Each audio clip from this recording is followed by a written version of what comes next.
Adelard served as a Marshal of the Black Templars during the 41st millennium. Among the most revered warriors of his chapter in his prime, Adelard served as a Castellan of the Dominor Crusade, leading 4 Sword Brothers to destroy the Genestealer cults infesting the cathedral ship, Veritas Tyras. Given greater responsibility as the second most senior commander of the Madrigal Crusade for his peerless service, Adelard trained several promising neophytes of the chapter during his most gloried campaigns. Training his last pupil, Initiate Brusque, during the Crusade, to his disappointment, Adelard watched his promising scion of the Templar Creed fail to ascend to the ranks of his honor guard, the Sword Brethren.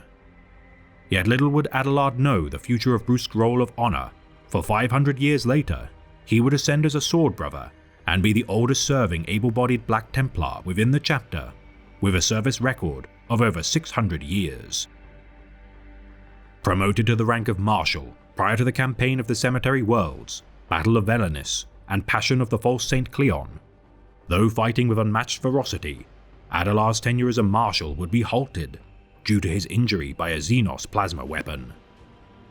So grievous was the injury that Adelard would be interred within a dreadnought, known as the Invictus Potens. For half a millennia, Adelard continued to fight in the name of his chapter. The name Adelard, though forgotten by his brethren, with time would not diminish the reputation and glories of the Invictus Potens. Deployed to face the Greenskins during the Third War for Armageddon, within the Ashwaste Crusade, Adelard charged into the heart of an Orc rock alongside his stalwart dreadnought brother, Cantus Maxim Gloria. Swarmed by the Orc Xenos within the rock, Adelard protected his brother from harm as he formed a barrier and blocked the Xenos from attacking. Mortally wounded by the Greenskins, Adelard's last act allowed for the destruction of the rock structure and salvage of his inert chassis. Praying to the Emperor in his final moments, long-dormant memories of Adelard's childhood being pushed on a swing by his father filled his heart with contentment.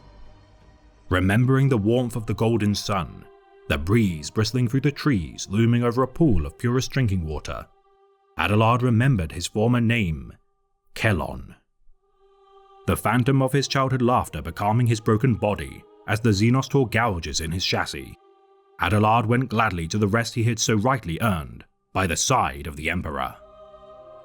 The cold of his tomb receding as the Master of Mankind took away his pain and allowed him the comfort of a peaceful death.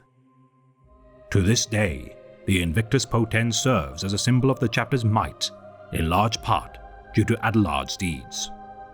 His name lost to history, his legend is that of service made in the name of humanity, for alike to the axiom, only in death does duty end.